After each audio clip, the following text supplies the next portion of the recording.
It's a lovely day here, and we're in the village of Pakenham, just outside Bury St Edmunds in Suffolk, and this is the Church of St Mary. And it's got a number of entrances to it. This is one of the smaller ones, and here we find a very neat, flat, beautiful, well organised graveyard.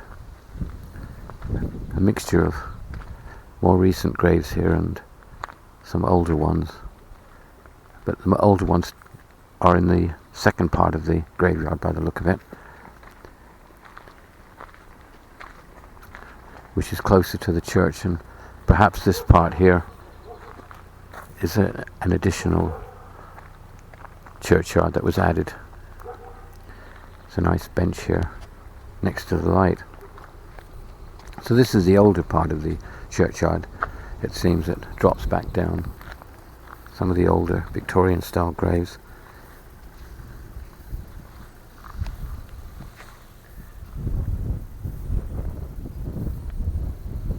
In loving memory of Mary Ann Sexton, who fell asleep 18th of February 1946 after 80 years.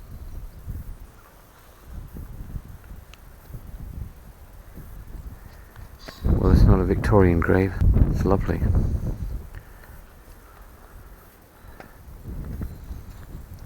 The graveyard is quite extensive, this part. It's all around the church. And this is the Church of St Mary, which has the most interesting tower. It's in the middle of the church, and it's got 3, 4, 5, 8 sides, I would suspect, without walking around it. Major stained glass window here on this end. Some rendering up above it. Looks like repair. Looks like a lot of repair work is being done there. And I do understand that there is considerable repair work being done on this church at the moment. And it looks as if many alterations have been done over the years. Different roof line over there, different flint work, different window styles. That tower is amazing. Whether there was a square tower there that went up from the square structure previously, and then that smaller one there was a replacement, I'm not certain. Lovely view here in this spot where the church is. It's a bit windy here today, but the sun's shining. Look at this beautiful headstone. And now we come round to the entrance to the church, and we find that there is somebody working here. Have a look and see what's happening. I don't think they're digging for a burial.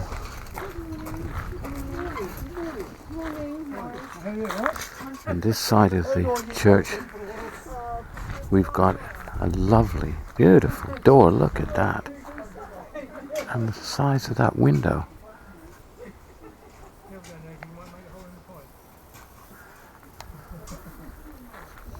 Another bench.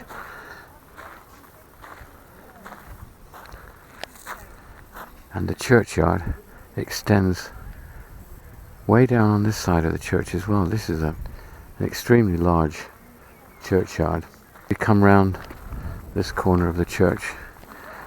We enter a more quiet area apart from the wind and the sound of crunching feet.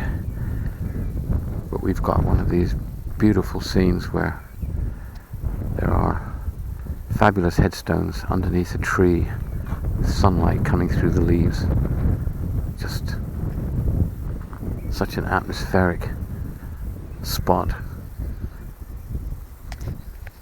My favorite part of any churchyard. And look at this. Absolutely fabulous. Double and treble, maybe, graves there. And look at that view. Isn't that just pretty?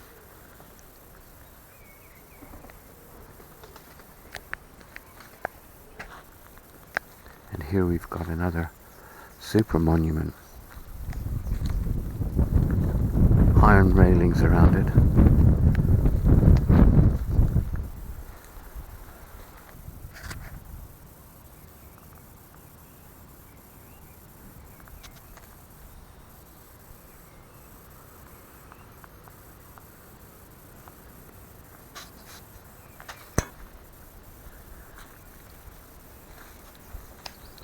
Three people buried here.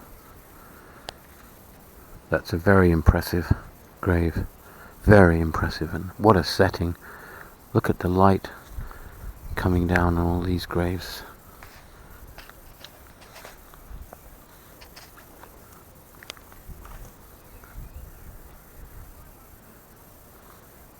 And here we've got yet more headstones on this side of the church.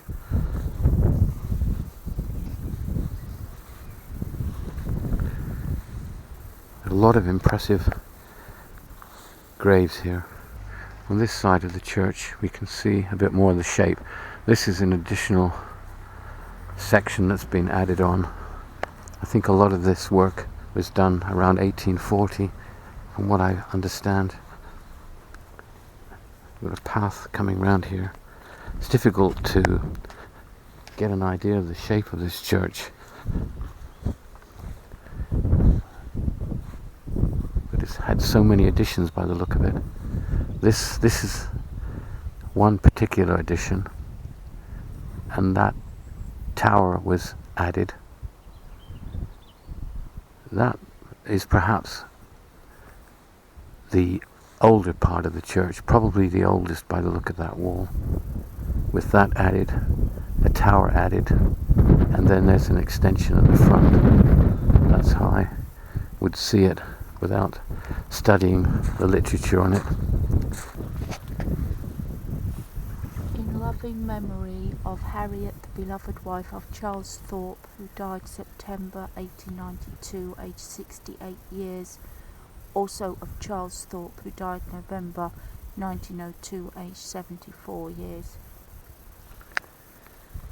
These are all older gravestones that are here in front of the church. It's a nice cross set in stone. Absolutely beautiful. This gives us a better idea here of the church itself, and what perhaps we're looking at is an old chapel church here with the tower and then an added on top, and this extension coming out here. But there are two other extensions, I believe. So as we walk back round to the entrance side, we can see the other extension here. So the church has had two side extensions apart from this small extension here, and it's possible when we get round to the porch area that it had an extension in the front. I would think that this front is an extension as well. That gives us four extensions from a small, what was probably a small chapel. So we come round to the porch area, which is flint, the full flint. Massive door to the, an arch to the entrance to the porch.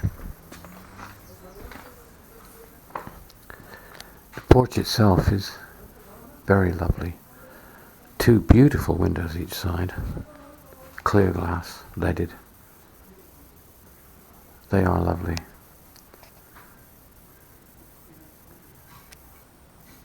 With a big wooden ceiling and some memorials here.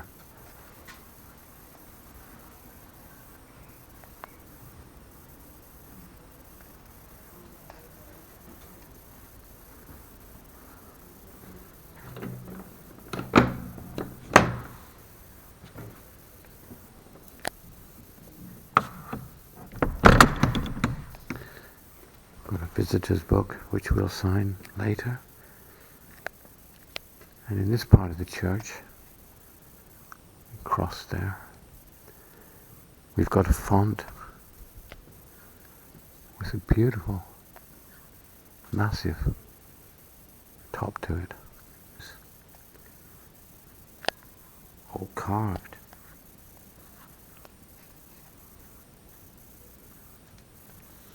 With figures at the bottom.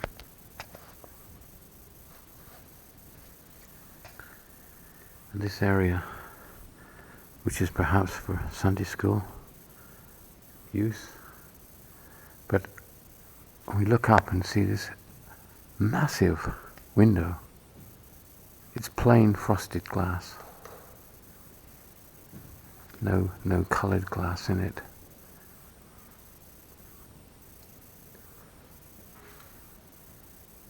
There's a smaller wooden door and a bigger arch, which looks presumably like a replacement door to what was a taller door at some time. We've got one central aisle here with pews each side. There's hymn books here.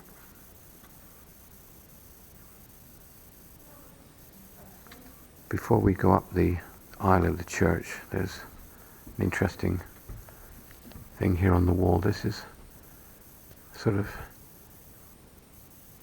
tree of the Pakenham family, and these look like family shields or crests relating to different members of the family over the centuries.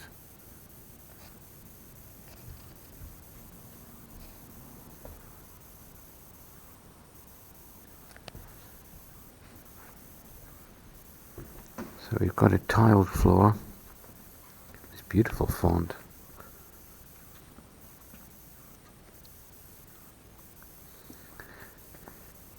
So pews each side of a single aisle, graves down the middle.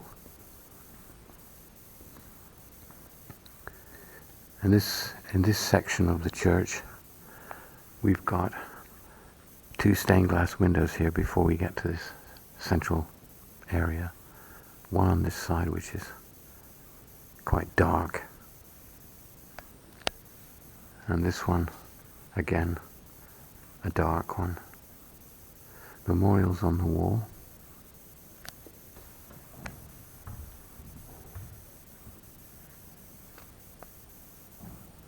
Some flower arrangements in vases on the shelf of the window.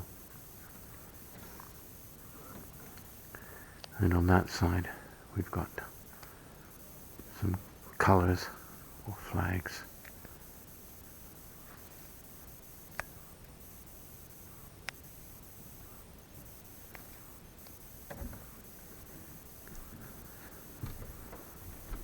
And then we go under this big arch. We come to the central part of the church, which has the tower above it. And that's a beautiful ceiling. Beautiful. There are little tables here, benches. Now this part of the church is currently blocked off because there is extensive building work being done, I understand. Over here we've got an organ which is currently covered up because of the repair work. A smaller organ here. Some modern furniture that's probably been moved from another area that's being worked on.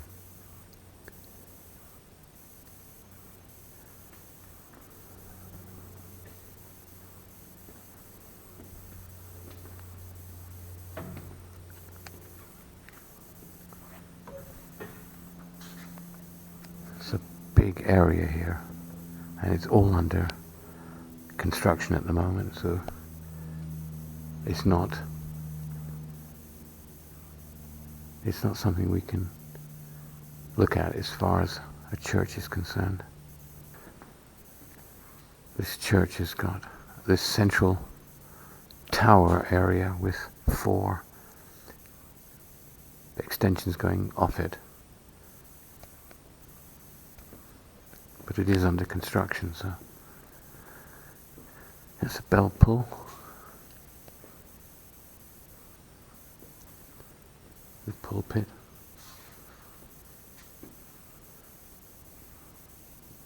We can have a look.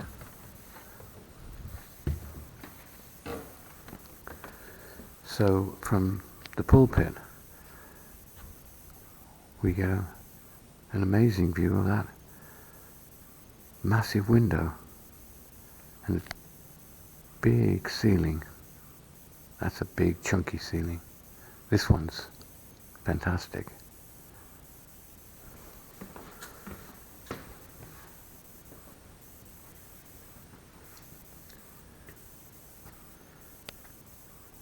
Lovely flower arrangement.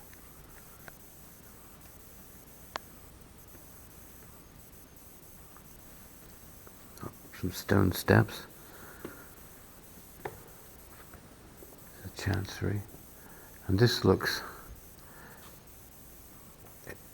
absolutely like the older part of the church. This is, I would think, the original building that was here. We've got a clad ceiling in timber in a really old style. Very charming, very rural looking. And the walls have been painted a sort of an orange, highlighting the stone on the corner. Very attractive ambience in this part of the church. We've got 3 stained glass windows. One on this side which is quite dark and heavy, lots of heavy colour in it. The one on this side has the sun coming through. Oh, and actually there's a smaller stained glass window there, quite a tiny one. And a small plain leaded glass one there with a door going out to a small extension, I think, on the outside of the church. And this one is really big. It's a very impressive stained glass window, and the ceiling and the manner in which it's been executed is fabulous. It's very attractive in here, this church, very attractive. And it's funny because we've got the feeling of a small chapel church within the body of a larger church. I like this very much. It's very attractive.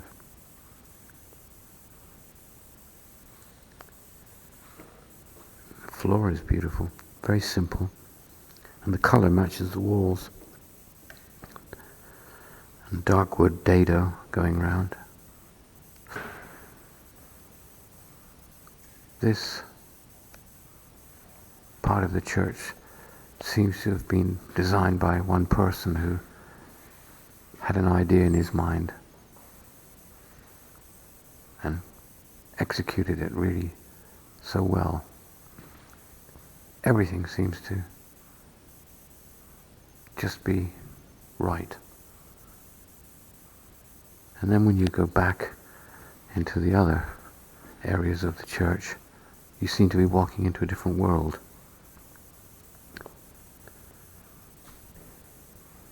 A tremendous feeling of space. Even with the building work going on, you appreciate the fact that you've got a vast area in front of you and a vast area either side. And that lovely, homely chapel area around the altar. One of the most unusual and certainly different churches that we've seen in this area. There is a complete history of the church available for visitors here, and I would recommend anyone who wants to have a look at this church to come here, because I think the history here is probably so interesting, well worth seeing.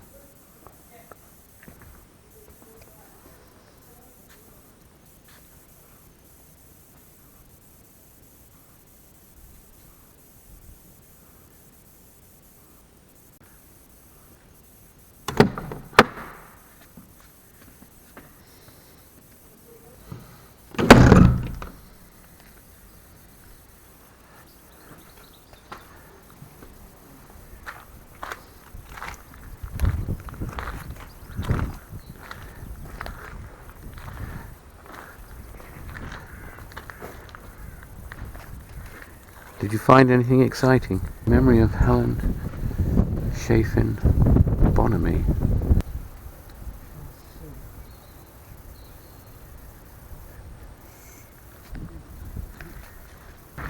Beautiful tower.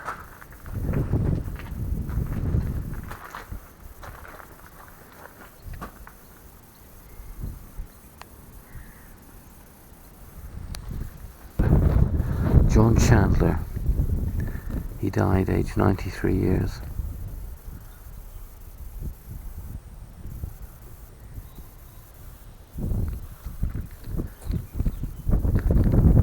And children. Look at this. Samuel, who died 2, 1 year old, 32, 3, 19 and 6.